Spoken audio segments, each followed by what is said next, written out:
Salut, c'est David Amsalem, cofondateur de Florida Invest et bienvenue dans l'épisode 7 du débrief. Dans cet épisode, j'essaye, avec notre analyste marché Clément Audibert, de décrypter l'impact de la crise actuelle sur les prix de l'immobilier résidentiel aux États-Unis et notamment en Floride. On fait aussi le point sur la meilleure façon de gérer ces risques dans les mois à venir. C'est parti. Salut Clément, comment vas-tu ? Salut David, ça va très bien, merci et toi ? Merci, très bien. Alors écoute, on va essayer de décrypter ensemble l'impact de la crise actuelle sur les prix de l'immobilier résidentiel aux États-Unis, avec les indicateurs bien sûr qu'on a à ce jour. La première question qu'on se pose, c'est comment cette crise va-t-elle affecter le marché immobilier résidentiel américain aujourd'hui ?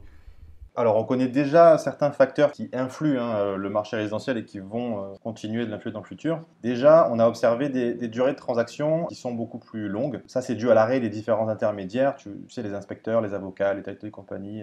Puis, il y a aussi les agents immobiliers qui ont commencé à joindre à leur contrat de vente des avenants pour en fait étendre la période de due diligence en cas de délai lié à l'épidémie. Il y a aussi beaucoup de vendeurs en attente aujourd'hui parce que, comme je l'ai dit, beaucoup d'intervenants ont été bloqués, ou bien il y a aussi la barrière psychologique, la peur de la conjoncture, etc. Donc en fait, un problème de liquidité lié au ralentissement des activités. Voilà, tout à fait. Il y a beaucoup d'affaires qui n'ont pas été réalisées et il y a beaucoup de vendeurs qui s'abstiennent à cause de ça. Et du coup, à l'avenir, dans les prochains mois, ce qui est sûr, c'est qu'on va constater en tout cas moins d'accédants à la propriété si le chômage reste à un niveau élevé après le déconfinement et donc à la fin du chômage partiel, parce qu'on n'a pas encore vraiment l'étendue de l'impact sur le chômage véritablement. Oui, c'est ça, le chômage, les 30 millions de chômeurs qu'on a vus ces dernières semaines, c'est du chômage partiel, c'est pas du chômage réel. C'est en fait l'État qui collabore avec les entreprises. Les gens sont en poste mais ont le droit de s'inscrire au chômage. Le chômage réel, on va le constater peut-être dans 6 mois. Voilà, c'est exactement ça. Donc les conséquences vont commencer à arriver au final au compte-gouttes, quoi, au fil des mois. Du coup, je rebondis là-dessus, c'est vrai qu'il va forcément du coup y avoir moins de projets de déménagement, potentiellement aussi des investisseurs privés qui vont attendre un peu plus longtemps avant de se remettre dans leurs activités. Ils vont peut-être attendre un rebond un peu plus affirmé du marché avant de réinvestir. Ou bien il y en a même qui vont être forcés d'attendre un peu plus longtemps à cause de potentielles pertes financières sur leurs investissements, voilà, dû à des loyers impayés, de la vacance, puis des problèmes peut-être de remboursement des mensualités d'emprunt, etc. Il y a aussi un point que je voulais souligner, on n'a pas encore de retour sur les nouvelles saisies qui vont être opérées après le déconfinement. Donc ça risque de venir ajouter aussi de l'inventaire à bas prix sur le marché au fil des mois, parce que il est certain que beaucoup de propriétaires ont été touchés et continueront d'être touchés. Et on sait qu'aux USA, le segment des maisons individuelles est parmi les plus volatiles en temps de crise parce qu'il est directement lié au remboursement hypothécaire des ménages. Donc clairement, on n'a pas encore de visibilité sur une potentielle baisse des prix, mais on sait qu'il y a des indicateurs qui sont en train de bouger, comme la durée des transactions, comme le nombre de transactions aussi. On n'en a pas parlé, mais j'ai vu que sur le multifamily, il y a eu 4 transactions, je crois, en avril sur toute la Floride du C'est Sud-Est, ça, exactement, ouais. ce qui est du jamais vu. C'est du jamais vu, c'est historique.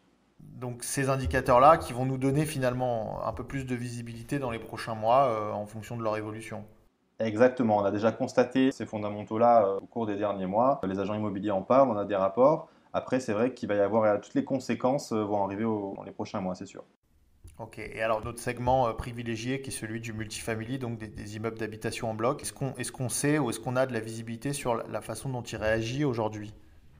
Oui, alors déjà, comme tu viens de le dire, on constate déjà un nombre de transactions historiquement faible en avril. C'est vrai que beaucoup de grandes sociétés spécialisées dans la vente de multifamily ont toutes reporté des transactions retardées ou alors bien fortement renégociées parfois et même du coup malheureusement qui tombent à l'eau. Il y a aussi un point très important sur le marché multifamily, c'est le paiement des loyers. Alors au niveau national, on a des chiffres qui sont parus. On sait que 80% des locataires ont payé leur loyer la première semaine de mai. Alors sur nos propriétés, nous on est à un niveau quasi normal, Oui, c'est à peu près ce qu'on a, 80% dans la première semaine. voilà, c'est ça. Sachant que je sais qu'en avril, on a aussi plutôt bien réagi, alors que par contre, en avril, c'était un peu plus difficile au niveau national. Bon, ça, c'est comme on l'a expliqué dans notre dernier podcast. C'est vrai que nous, on sélectionne des locataires quand même de classe moyenne supérieure, donc ils réagissent plutôt bien aux périodes de secousse. Il y a beaucoup de villes sinistrées où il y a des taux de pauvreté importants qui ont eu, pour le coup, des répercussions assez catastrophiques au mois d'avril sur le paiement des loyers, et puis toujours inquiétantes en mai. Et évidemment, ça a beaucoup fragilisé de nombreux investisseurs, de nombreux propriétaires. Et puis, on sait qu'il y a aussi des sociétés de gestion, malheureusement, qui ont mis la clé sous la porte dans des villes comme ça. On parle souvent de Détroit et c'est vrai que c'est beaucoup arrivé là-bas. Ensuite, il faut parler aussi de notre travail sur le terrain. Nous, sur le terrain, on assiste à une remise sur le marché, je dirais, de propriétés multifamily, un petit peu plus tous les jours, à des prix un peu plus bas que ce que l'on voyait lors du pic, on va dire, de l'engouement des vendeurs en janvier-février. Alors, ça reste encore assez faible, ça commence à peine, mais c'est en train d'arriver, on le constate sur le terrain. On a aussi remarqué qu'on parlait à des vendeurs en difficulté ou qui veulent peut-être se débarrasser rapidement de leurs actifs par crainte d'un effondrement des prix ou bien qui ont tout simplement besoin de liquidité parce que nous, c'est vrai qu'on continue quand même nos acquisitions, on a adapté notre stratégie, mais on continue de travailler, donc on a un feedback sur le marché, quoi. Oui, on a vu effectivement des vendeurs qui préfèrent sortir maintenant moins cher que être obligés d'attendre 6, 12 ou 18 mois pour sortir à leur prix souhaité. Effectivement, ça, on l'a constaté, notamment sur la dernière acquisition. Voilà, tout à fait, c'est exactement ce qui s'est passé sur la dernière acquisition. Alors du coup, c'est vrai que quand on dresse ce tableau-là, il y a une baisse des prix qui forcément se dessine doucement, mais après pour l'instant il est un peu trop tôt. Il y a beaucoup de vendeurs qui essaient encore, comme tu sais, Qui désespérément s'accrochent. de vendre à des prix Ouais, trop bien sûr. élevés. Ouais, ils s'accrochent, c'est ça. Mais bon, le marché, il va naturellement corriger tout ça à mesure que de plus en plus de biens vont être mis à la vente, hein. Ça peut être à la suite de pertes financières ou d'une période d'attente, voilà, comme on l'a énoncé un peu auparavant. Et puis ce qu'on disait avec Laurent Hatchwell dans l'épisode 5, c'est que l'immobilier de bureau et l'immobilier de commerce, ils risquent aussi de tirer quand même les prix vers le bas, malgré tout. Tout à fait, ouais, voilà. Après, c'est vrai qu'il y a, donc, comme tu viens de le dire, il y a d'autres facteurs qui vont entraîner aussi un peu plus cette baisse des valeurs, des points qui sont aussi typiques du marché multifamily. Donc, on pense notamment aux loyers, au taux d'occupation, etc. Donc, c'est vrai qu'il y a des chiffres qui sont parus. Le BRE a sorti une très belle étude le mois dernier avec des chiffres très pertinents, donc on peut en discuter un peu. C'est vrai que déjà, ils s'attendent à ce que les prix des immeubles multifamily atteignent leur point le plus bas au troisième trimestre 2020 et puis entament une reprise doucement au quatrième trimestre. Ensuite, ils parlent des taux de vacances qui vont augmenter. Alors, ils annoncent, enfin, en tout cas, ils attendent plus de 2,7% au troisième trimestre 2020 avant de se redresser complètement en 2021. Donc là, un impact qui n'est pas très important, mais qui existe quand même. Par contre, là où c'est inquiétant pour pas mal de propriétaires, c'est au niveau des loyers. Ils pensent que les loyers vont baisser beaucoup au cours des prochains mois. Ils annoncent 6,7% de baisse annuelle au quatrième trimestre 2020. Et ça, notamment en fait sur les segments locataires les plus sensibles. En ce qui concerne la nouvelle location, par exemple, et les renouvellements de locataires, là aussi, on devrait avoir des conséquences. Ça devrait se faire à des prix moins élevés en tout cas dans un premier temps. Ce que disent ces experts-là de CBRE, c'est que les loyers devraient commencer à remonter au premier trimestre 2021 et puis revenir à leur niveau, on va dire, d'avant-crise au deuxième trimestre 2022. Donc c'est vrai que ces prévisions-là s'appuient quand même sur des données qui sont vraiment pertinentes. On se rend compte de l'impact au final parce que ça laisse une période assez importante qui va fragiliser les revenus de certains propriétaires et la reprise, même si elle devrait être plutôt saine et plutôt continue, au fur et à mesure que l'économie elle va respirer à nouveau, c'est certain qu'il va y avoir de plus en plus d'impact au fil du temps sur les propriétaires immobiliers. D'accord, donc moins 6,7% sur les loyers avec donc les points bas atteints au premier trimestre 2021 et donc à peu près 12 ou 15 mois pour remonter à leur niveau d'avant-crise, c'est Voilà, c'est ça? ce qui est attendu en tout cas par les experts CBRE aujourd'hui. Et c'est vrai que c'est des chiffres qui s'appuient sur des données pertinentes. Donc en tout cas, c'est vrai que ça nous donne une bonne visibilité sur ce qui pourrait se passer dans les mois à venir, quoi.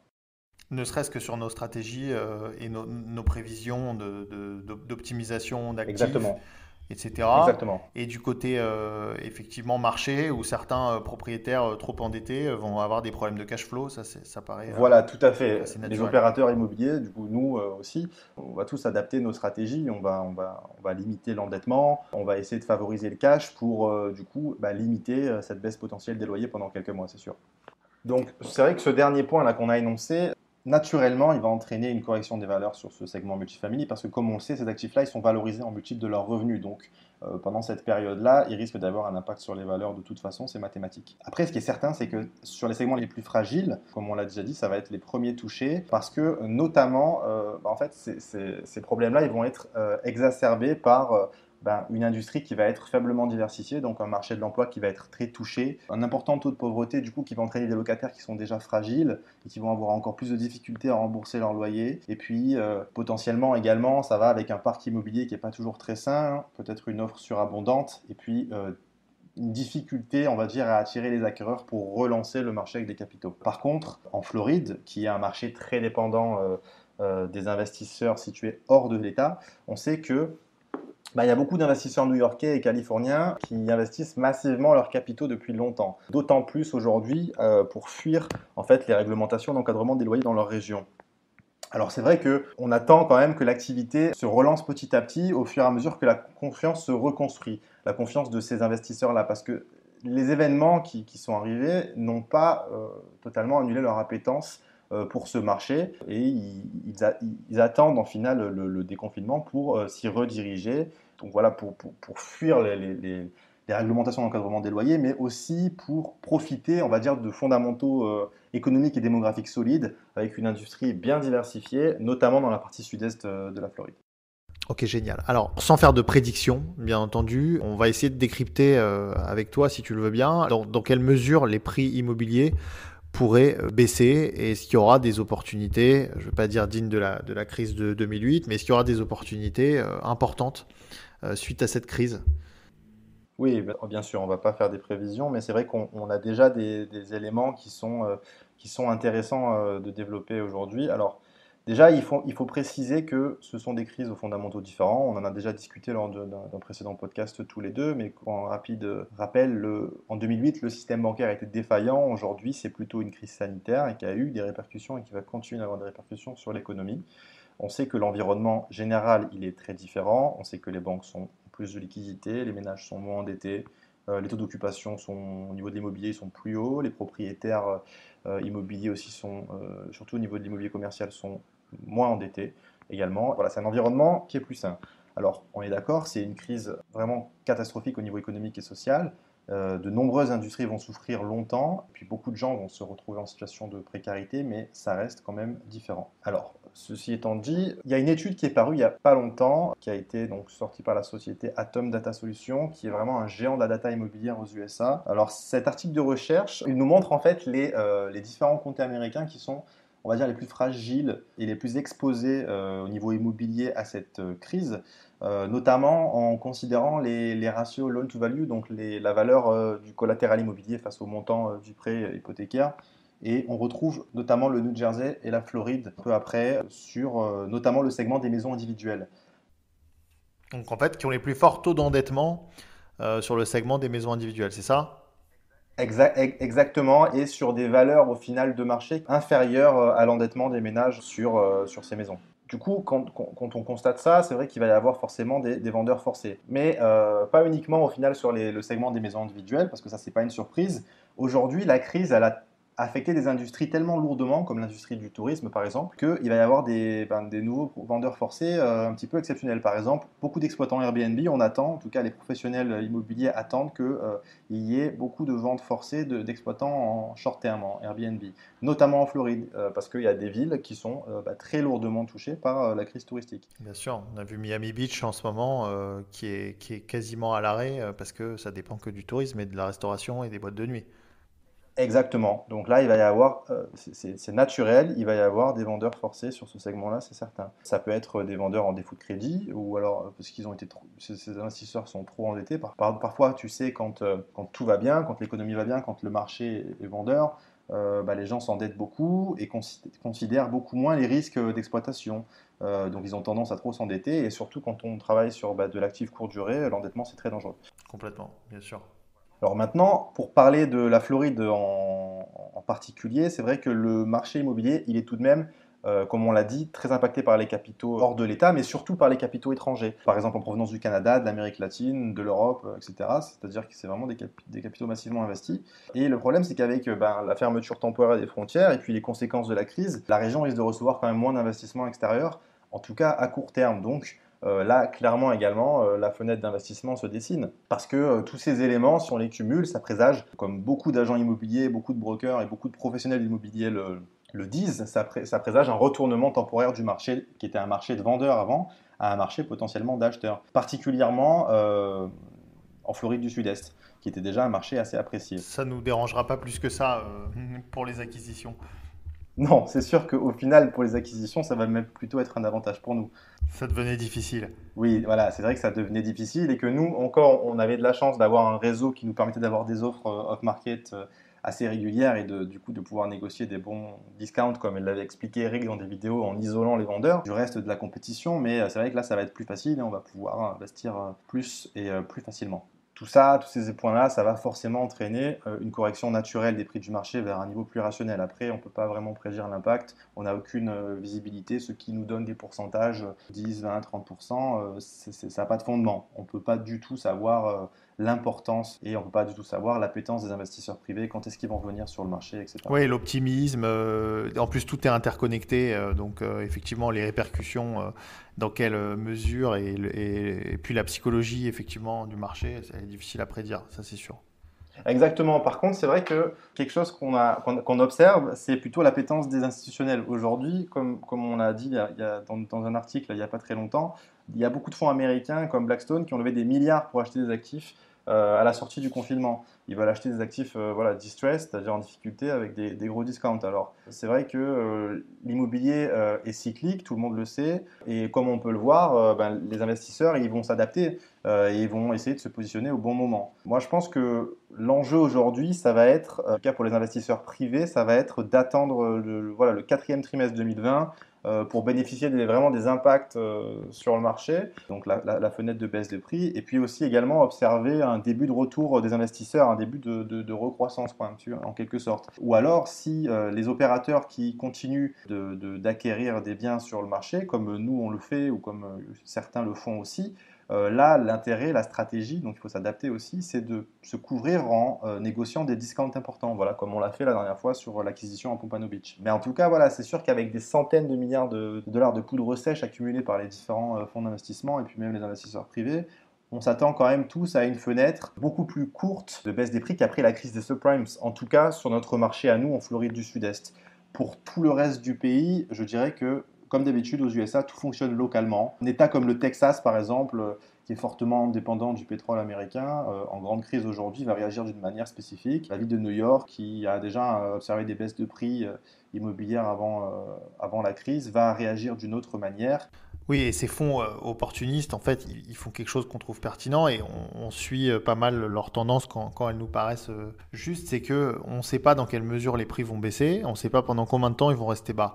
En revanche, ce qu'on sait, c'est que il faut être prêt dans le cas où il y aurait des opportunités à pouvoir les saisir parce que voilà, c'est des creux de marché, ça arrive tous les quelques années et donc s'y préparer, c'est aussi ce qu'on fait chez nous et c'est une chose qui est importante. Donc sans faire de prédiction, en tout cas, il faut se préparer à saisir des opportunités, provoquer la chance, entre guillemets. C'est ça, s'y préparer, adapter notre stratégie, continuer d'investir et voilà, s'adapter à la conjoncture. C'est ce que les investisseurs à succès font et c'est ce que les fonds d'investissement comme ça font également.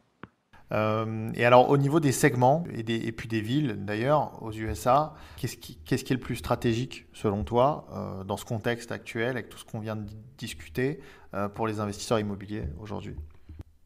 Alors, déjà, moi, je pense que l'idée, c'est d'avoir une vision générale sur comment cette période historique est en train de, on va dire, modifier, transformer notre économie et du coup adapter ses décisions à ce constat. Alors, pour moi, l'enjeu, c'est comprendre la demande. Aujourd'hui, aux USA, il y a une profonde crise du logement abordable. Ça, c'est plus une surprise et cette crise, elle ne cesse de s'accentuer, pardon, depuis des années et ça va continuer. Il y a de moins en moins de propriétaires et donc de plus en plus de tensions sur les loyers parce qu'il y a de plus en plus de locataires. Les nouvelles constructions sont trop chères et ne sont plus vraiment adaptées aux besoins de la classe moyenne, qui représente pourtant 50% de la population, c'est-à-dire qu'ils sont trop chers en fait pour une grande majorité d'entre eux. Puis il y a également des chiffres qui sont assez parlants, c'est-à-dire qu'aujourd'hui la grande majorité d'entre eux, de cette classe moyenne travailleuse américaine, resteront locataires toute leur vie. Et du coup, le parc ancien abordable, en fait, immobilier abordable, va répondre à leurs besoins sur le long terme. Donc c'est ce qu'on appelle le segment middle market et ça devient vraiment aujourd'hui plus que jamais et demain également le segment d'avenir aux USA pour les investisseurs qui veulent s'assurer d'une récupération de leur valeur immobilière plus rapide après le creux du cycle immobilier qu'on est en train de vivre aujourd'hui. Ensuite, je vais parler d'un autre point qui est fondamental pour moi aussi, c'est l'importance des fondamentaux économiques et démographiques locaux, c'est-à-dire de la zone dans laquelle on investit. Alors ça concerne l'État, le comté, la ville, mais même le quartier. Je vais reprendre la phrase de Laurent Hatchouel lors de la dernière interview que tu as fait avec lui. Il a dit l'immobilier, c'est pas investir dans la pierre, contrairement à ce que l'on peut penser, c'est investir dans de la démographie, la solidité économique et la solidité des institutions plus politiques. Alors, c'est précisément ça pour moi. Aujourd'hui, il faut investir dans un marché sain qui, au final, même s'il est fragilisé temporairement, il va pouvoir rebondir et donc assurer au final le regain du capital de l'investisseur. Alors, il faut vraiment, selon moi en tout cas, focaliser sa vision sur le long terme, sur un axe long terme, et pas uniquement sur les chiffres théoriques à court terme. Donc pour moi, c'est pour ça qu'il est important d'investir déjà dans des zones aux industries diversifiées, pas trop dépendantes du tourisme par exemple, du pétrole ou bien de l'industrie auto, etc. Il y a plein d'exemples. Dans des zones aussi à forte croissance démographique, on ne cessera jamais de le répéter, mais on peut parler typiquement de la Floride qui est une des premières démographies des USA et puis qui attire des travailleurs des quatre coins du pays, mais surtout internationaux. Alors le Texas était aussi un parfait exemple avant la crise, mais là aujourd'hui, vu son exposition avec l'industrie pétrolière, il faut faire attention, je pense quand même. C'est vrai que le Texas, ça a toujours été un des seuls autres États qui nous intéressait, enfin qui se rapprochait en tout cas très fortement des fondamentaux de la Floride. Tout à fait. On n'avait pas forcément, en tout cas tout le monde n'avait pas forcément anticipé son exposition à l'industrie pétrolière, mais on a commencé à le voir venir quand on a entendu parler des difficultés qu'avait le pétrole de schiste sur les marchés à rester compétitif parce que les coûts de production sont énormes. C'est vrai que là, on a commencé à s'interroger un petit peu sur la viabilité au final long terme de cette industrie-là et sur l'exposition de l'État à cette industrie. Et aujourd'hui, avec le déclencheur qui a été la crise du Covid, il va y avoir des grosses répercussions, c'est sûr. Pour rebondir sur la démographie, en fait, la croissance de la population, elle va relancer l'économie et non pas la délaisser. C'est-à-dire qu'elle va entraîner un marché immobilier qui va être tendu. Ça va entraîner aussi de l'appréciation, ça va entraîner une hausse constante des loyers et puis des taux d'occupation. Donc au final, ce sont des facteurs positifs sur les valorisations des actifs. Parce qu'il faut bien comprendre qu'une plus-value immobilière, elle n'arrive pas par magie.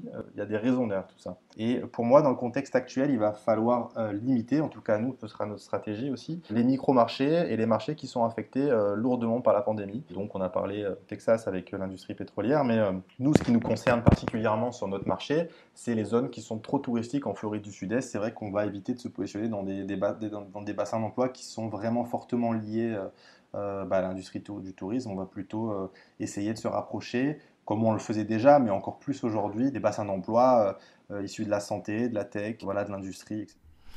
Ok, alors pour conclure, comme tu le sais, on tend de plus en plus vers des actifs qui sont multilocataires. C'est pour ça qu'on parle beaucoup de multifamiliers en ce moment. Est-ce que tu peux expliquer en quoi ça fait la différence dans une période comme celle-ci? Oui, bien sûr. Dans une période comme celle-ci, c'est vrai que le mutualiser, donc investir dans un véhicule qui va lisser au final le risque immobilier sur plusieurs locataires, plusieurs immeubles dans plusieurs villes qui vont être exposés à différents bassins d'emploi avec différents types de population, dans différentes zones géographiques, donc des comtés différents par exemple. C'est vrai que c'est plus adapté à la conjoncture actuelle, dans le sens où aujourd'hui, avec tout ce qui se passe, l'exposition de beaucoup d'industries à la crise, investir dans un appartement ou une maison avec un locataire unique, c'est prendre le risque de se tromper et prendre le risque d'investir dans un micro-marché qui va avoir du mal ou en tout cas qui va prendre du temps à se relancer et donc ça va directement et totalement affecter les cash flows de l'investisseur, ses remboursements hypothécaires s'il en a, etc. Alors que sur des véhicules mutualisés, au final, le risque, il est lissé sur un ensemble d'actifs. Et donc, même s'il y a parmi tous les actifs un immeuble ou un petit immeuble sur lequel, ou même un gros immeuble sur lequel on s'est trompé, entre guillemets, ou sur lequel on n'avait pas anticipé, on va dire un impact aussi important sur les performances de l'immeuble, cet impact-là, il va être lissé sur un ensemble d'autres actifs qui va faire que la répercussion pour l'investisseur va être minime. Donc ça déjà c'est le principal avantage, c'est très important. Ensuite, pour moi, le deuxième intérêt d'investir dans du mutualisé sur plusieurs locataires et sur des immeubles de rapport de manière générale, Alors c'est un avantage qui s'applique en temps de crise et pas en temps de crise, mais encore plus aujourd'hui, c'est le principe de l'appréciation forcée, c'est-à-dire le fait de, via le travail des asset managers, donc via l'optimisation des immeubles, c'est-à-dire faire des travaux stratégiques pour attirer de meilleurs locataires, augmenter les loyers, faire des rénovations, faire du marketing, pour in fine augmenter la valeur de l'immeuble parce qu'on va augmenter ses revenus, donc forcément on va augmenter sa valeur. Ça va permettre de se couvrir au final de marchés où la croissance des prix va être dictée par les prix des biens comparables et par du coup des facteurs qui vont être indépendants de la volonté de l'investisseur. Ouais, exactement. Et pour rebondir sur le chômage, c'est vrai qu'on a beau qualifier au maximum les locataires, quand on est sur du monolocataire, ça reste une loterie. Parce que, comme on l'a dit, on ne sait pas encore qui va perdre son emploi, comment va évoluer le taux de chômage. Un locataire unique, malgré le fait qu'il soit extrêmement bien sélectionné, ça va rester une loterie. Et donc, effectivement, c'est au cœur de nos stratégies. Mais pour éviter ça et pour pouvoir parler de rendement stable, pour pouvoir parler de consistance, etc., les actifs multilocataires, aujourd'hui, sont au cœur de la stratégie. C'est vrai que moi, personnellement, je considère que pour faire investir des Français de l'autre côté de l'Atlantique, leur faire passer le pas de l'investissement international, je pense qu'en tant qu'opérateur, la responsabilité première, c'est de mettre la gestion du risque au cœur de la stratégie. Exactement. Surtout, vu l'appétence des investisseurs français pour le modèle de SCPI, on peut imaginer qu'eux aussi ont compris, de manière générale, bien entendu, vu les montants de collecte sur les SCPI, eux aussi ont compris que le multilocataire et les ensembles et le mutualisé, ça leur apporte une certaine sécurité et une consistance. On finira sur ça. Merci beaucoup Clément. Merci beaucoup David, c'était très agréable. Pareil, à très vite. À très vite. J'espère que ce 7e épisode du débrief vous a plu. Si vous avez des questions, n'hésitez pas à les poser en commentaire et je vous dis à très bientôt pour un prochain épisode.